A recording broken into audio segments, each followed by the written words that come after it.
ভোরবেলা জল আসার আগেই সমস্ত আগোছালো বাসি কাজ আর ঘর পরিষ্কার করতে চলে এলাম তোমাদের সামনে। গুড মর্নিং বন্ধুরা, welcome back to my channel. আমি সঞ্চিতা চলে এসেছি তোমাদের কাছে আমার ছোট্ট চ্যানেল সঞ্চিতার সঞ্চয় নিয়ে। আশা করছি তোমরা যে যেখান থেকে দেখছো খুব ভালো আছো, সুস্থ আছো এবং অনেক অনেক সাবধানেও আছো। তো এখন সকাল 6টা আর আমি এখন থেকেই ভিডিওটা শুরু করলাম। আজ বুধবার আর সকালবেলা মন্দির থেকে ঘুরে এসেই শুরু করলাম তোমাদের সঙ্গে নিয়ে।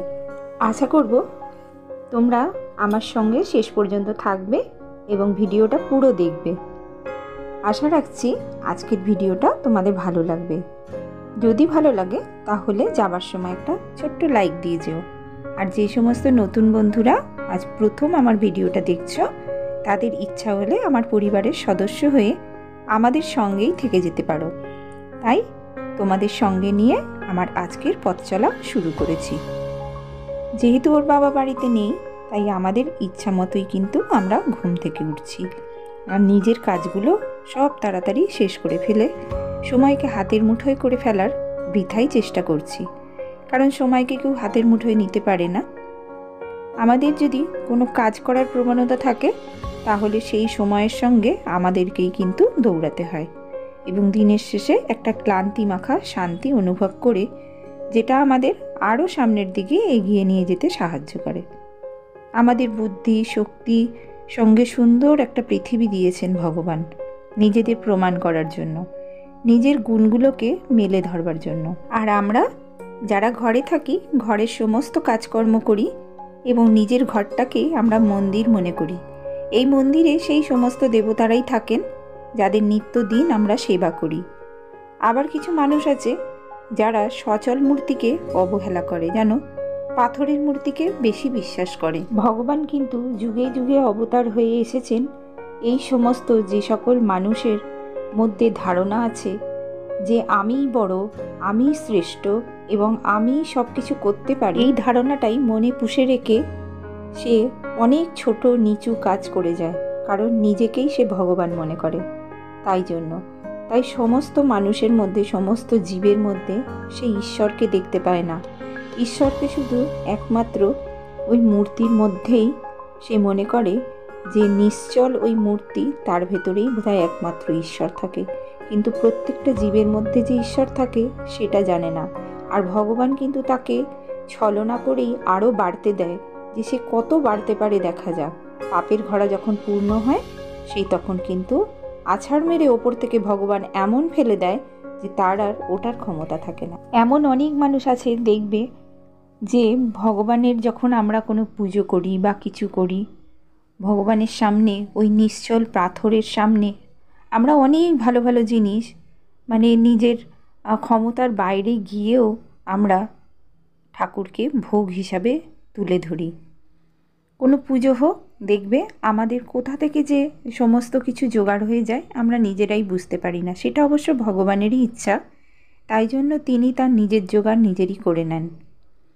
আমাদের বিশ্বাসে কিন্তু আমরা ওই নিশ্চল পাথরের সামনে বা মাটির বা ছবিতে যেসব দেবতাদের আমরা পুজো দিই, তার সামনে কত রকমের ভোগ সাজিয়ে আমরা তুলে ধরি। দই, মিষ্টি, লুচি, পায়েস কত আনন্দ করে থালায় সাজিয়ে দিই। তারপর পুজোর শেষে সেগুলো অন্যের বাড়িতে প্রসাদ বিতরণ করি। কিন্তু আমরা কোনো জলজ্যান্ত মানুষের মুখে দুমুঠো ভাত তুলে দিতে গেলে কত কুণ্ঠাবোধ করি। কুকুর অথবা বিড়াল জাতীয় পোষ্যদের সঙ্গে তুলনা করি তাদের, যে বাড়িতে কুকুর বিড়াল থাকলেও খেতে দিতে হয়। আর এ তো দুপে, তাদের আবার মুখে ভাতের দরকার হয় কি নাকি? যে বাড়িতে মানুষকে অবহেলা করা হয় সেই বাড়িতে ভগবান কোনো দিন লুচি পায়েস গ্রহণ করেন না। কারণ যেখানে মানুষের চোখের জল পড়ে সেখানে ভগবানের চোখেরও জল পড়ে। তাই সকলের সময় থাকতে থাকতে নিজেকে যদি পরিবর্তন করতে না পারা যায়, তাহলে তার মূল্য কিন্তু তাকে অবশ্যই দিতে হয়। সবাই আমরা একে অপরকে বলি, এর কর্মফল খারাপ ছিল, কোন জন্মে তাই এত কষ্ট পাচ্ছে। কিন্তু এটা আমরা উল্টো দিকে নিজেদের দেখি না, যে আমরা যে কর্মটা করছি তার ফলটাও কিন্তু আমাদেরকেই পেতে হবে। আবার যে দেখবে যে দুর্বল, যে নিরীহ, যে বেশি জুঝতে পারে না সেইরকম মানুষের দিকেই সবকটা কিন্তু আঙুল ওঠে যে ওর দোষ, তাই জন্যেই এই রকম হয়েছে। কিন্তু যে তোমাকে দোষী বলছে বা যে তোমাকে দোষী দেখাচ্ছে, তার নিজের দিকে যে একটা বড় আঙুল উঠে আছে, সেটা কিন্তু আমরা লক্ষ্য করি না। গায়ের জোরে আমরা মানুষকে মানুষ বলে মনে করি না, পায়ের তলায় নিয়ে যাই গুরুজনদের। ভগবান না করুক যে পায়ের তলায় মানুষকে রাখার চেষ্টা করছি, সেই পা তোলার শক্তিই আর রইল না। আর এই শক্তি কেড়ে নিতে পারেন একমাত্র ঈশ্বর। তিনি শুদ্ধ বিচারক, যে যেমন করবে তার ফল অবশ্যই ফিরে পাবে। শুধু সময়ের অপেক্ষা করতে হবে আমাদের, আর তার উপরে বিশ্বাস রাখতে হবে। যদি আমরা তার উপরে বিশ্বাস রাখি, তাহলে নিশ্চয়ই একদিন না একদিন সুফল পাব। আর সব সময় ভগবানের কাছে প্রার্থনা করি, যে যেমনই হোক সে যেন ভালো থাকে, তার মধ্যে থেকে যেন পাপ, অহংকার, আসুরিক শক্তিগুলো দূর হয়ে যায়, আর সেই যেন একটা পবিত্র শুদ্ধ মানুষ হয়ে যেতে পারে, মানুষ হতে পারে। আমরা অনেক কষ্টে এই মানুষ জীবনটা পেয়েছি। আমাদের এই জীবনে এমন কিছু কর্ম করে যেতে হবে, যে কর্মগুলো আমাদেরকে আরও উন্নত করবে আর বিশুদ্ধ করবে নিজেদের জীবনটাকে, যাতে পরবর্তীকালে আমরা অপরকে শিক্ষা দিয়ে যেতে পারি যে একজন ভালো মানুষ হওয়ার কী কী গুণ থাকলে একজন ভালো মানুষ হওয়া যায় এবং অপরের কাজে লাগা যায়। এবং সে যদি কোনো ভালো কর্ম করে যায়, তাকে চিরদিন মানুষ মনে রাখবে। যেমন ভালো কর্ম করলে মানুষ মানুষকে মনে রাখে, তেমন কুকর্ম করলেও কিন্তু মানুষ মানুষকে মনে রাখে। তা আমরা সবসময়ই চেষ্টা করব যাতে একে অপরের সাহায্য করতে পারি, একে অপরের কাছাকাছি আসতে পারি এবং নিজেদেরকে বিশুদ্ধভাবে ভগবানের কাছে যেন মেলে ধরতে পারি যে আমি এমন কর্ম করেছি যে সেই কর্মের জন্য আমি আজ ঈশ্বরের দর্শন পাচ্ছি বা ভগবানের কাছাকাছি যেতে পেরেছি। কারণ প্রত্যেকটা মানুষের মধ্যেই কিন্তু ভগবান বাস করে। কখনোই মানুষকে ছোট চোখে দেখা উচিত না, আর ছোট কথা কখনো বলাও উচিত না। যে বলে তারও যেমন পাপ হয়, আর যাকে বলে তারও পাপ হয়। তাই এই পাপ থেকে আমরা একমাত্র বেরিয়ে আসতে পারি নিজেদের কর্মের দ্বারা, নিজেদের বাক্যের দ্বারা এবং নিজেদের ব্যবহারের দ্বারা। তা আমি এটাই চাইব যে সবার ভালো হোক, সবাই যেন বিশুদ্ধ হতে পারে। তো চলো বন্ধুরা, তোমাদের সঙ্গে শেয়ার করতে পেরে আমার খুব ভালো লাগলো। আর দেখতেই পেলে সকালবেলা আমার ঘর পরিষ্কার করা হয়ে গেল, সব কাজ হয়ে গেছে। এবার জল এসে গেছে, আমি বাসনগুলো কিন্তু এবার ধুয়ে নেব। মানে জল আসার টাইম হয়ে গেছে আর কি, জল এখনও আসেনি। এই বাসনগুলো ধুয়ে নেব। আগের দিন যে জল তুলে রেখে দিয়েছিলাম, সেই জল দিয়েই কিন্তু আমি বাসনগুলো আগে ধুয়ে নেব। তারপরে জল এসে গেলে আবার ভরে রেখে দেবো বিকালের জন্য। কারণ রান্নার পরে আবার বাসন মাজতে হবে। আর আমি তো জানো পুকুরে নামি না, কারণ আমার পুকুরে নামতে ভীষণ ভয় লাগে বাসন নিয়ে। অর্ধেক বাসন পুকুরে পড়ে গেলে আমি আর তুলতে পারবো না, সেই জন্য আমি ঘরেই বাসনটা মাজি। এবার জল তুলে রেখে দিতে হবে আমায়, তারপরে আমি আবার রান্নার পরে আবার বাসনটা মেজে নেব। চলো এই করে এবার আমি জামা কাপড় ছেড়ে সোজা কিন্তু রান্নাঘরে ঢুকে যাব। কারণ রান্নাঘরে আমাকে আজকে টিফিন করতে হবে, ভাত করতে হবে, সবই করতে হবে। আর জামা কাপড় ছেড়ে আমি এবার কিন্তু রান্নাঘরে ঢুকে যাব। তো বাসনগুলো মাজা হয়ে গেলে আমি কি করব বলো তো, আগে গিয়ে চা খাবো। কারণ অনেকটা সকালে উঠেছি আর মন্দির থেকে ঘুরে এসেছি, যেন মন্দির থেকে ঘুরে এসেই কিন্তু আমি ঘর পরিষ্কার করতে লেগে গিয়েছিলাম। তা মন্দির থেকে সেটা আর তোমাদের সঙ্গে আমি শেয়ার করিনি। আর এই মন্দির থেকে এসেই যেহেতু ঘর পরিষ্কার করতে শুরু করে দিয়েছি আর ঘর ঝাড়াঝাড়ি করেছি, বেশ মাথাটা ধরেছে জানো। তা সেই জন্য আমি আগে রান্নাঘরে ঢুকবো, রান্নাঘরে ঢুকেই আগে চা খাবো, তারপরে অন্য কাজ। তো চলো তোমরা আমার সঙ্গে দেখতে থাকো এর পরে পরে আমি কি করছি, আর তোমরা আমার সঙ্গে থাকো।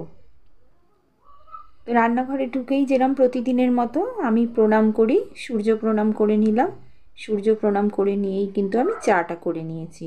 আর চা খেয়েই আমি কি করেছি বলো তো, চা খেতে খেতেই আমি টিফিনের কিন্তু সবজি টবজিগুলো কেটে নিয়েছি। তা আজকে একটু টিফিনটা করব আমার মেয়ের পছন্দের মতো। আজ সকালের টিফিন হচ্ছে এই যে গোলা রুটি, ফুলকপি কাটা আছে, এই যে আলু, ফুলকপি আলু ভাজবো,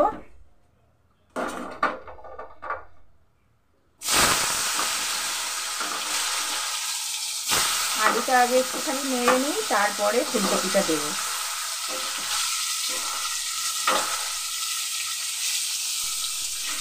কথায় আছে, আমরা বলি যে যতক্ষণ শ্বাস ততক্ষণ আশ।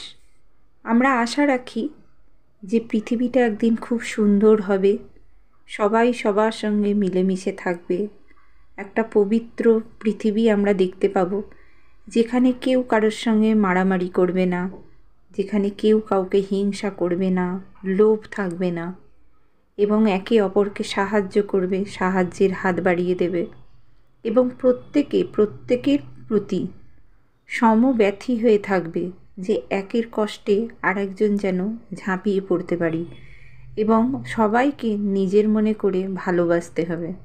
তবেই দেখবে একটা সুন্দর পৃথিবী থাকবে।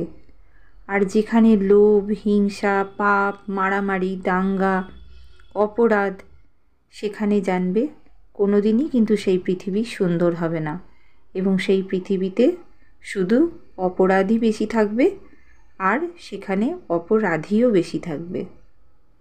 তো আমরা কখনোই সেই রকম পৃথিবী একটা চাই না, যেখানে মানুষে মানুষে লোভ, হিংসা এইসব থাকবে। তো চলো, আজকে আমার মনটা খুবই ভারাক্রান্ত হয়ে আছে, তাই তোমাদের সঙ্গে অনেক কিছুই শেয়ার করছি ঘরের কাজ করতে করতেই। আর ঘরের কাজ করতে করতে না আমার এই সবগুলোই মনে হয়, কেন মানুষ এত নিষ্ঠুর হয়, কেন মানুষের এত লোভ, এত পাপ, এত কিছু। কোথায় রাখবে এত পাপ? কি লাভ হয় একটা সুন্দর সাজানো সংসার, একটা সুন্দর সাজানো পরিবারকে ভেঙে চুরে তছনছ করে দিয়ে প্রত্যেকটা মানুষের জীবনে দুঃখের বোঝা বাড়িয়ে তোলা, তাদের সুন্দর সম্পর্কগুলো ভেঙে যাবার হাহাকার কোনো দিনই কিন্তু ভালো থাকতে দেবে না নিজেকে। কারণ অপরের ক্ষতি করে কখনোই কিন্তু নিজে ভালো থাকা যায় না। কাছের মানুষগুলো দূরে চলে গেলে কতটা কষ্ট পেতে হয় তাকেও কিন্তু একদিন বুঝতে হবে। যাদের জন্য এত যুদ্ধ, তারা যখন এক এক করে অনেক দূরে সরে যাবে, আর দায়ী করবে নিজেদের, যে তোমাদের জন্য আজ আমাদের এই পরিণতি। কারণ সময় কাউকে ছেড়ে কথা বলে না। অপেক্ষা করো, অপেক্ষা করতেই হবে, ফল হাতে হাতে পাবে। কারণ অন্যের সংসার ভেঙে নিজের সংসার কখনোই গড়া যায় না, নিজের পরিবারকেও কিন্তু একদিন হারাতে হয়। তো যাই হোক, এতক্ষণ আমার বন্ধুরা যারা আমার সঙ্গে আছো, তাদের অবশ্যই ভালো লেগেছে আশা করব। তোমাদের যদি কোনো কমেন্ট করার থাকে তাহলে অবশ্যই আমাকে কমেন্ট সেকশানে কমেন্ট করো। যদি ভালো লেগে থাকে তাহলে অবশ্যই একটা লাইক করে দিয়ে যেও।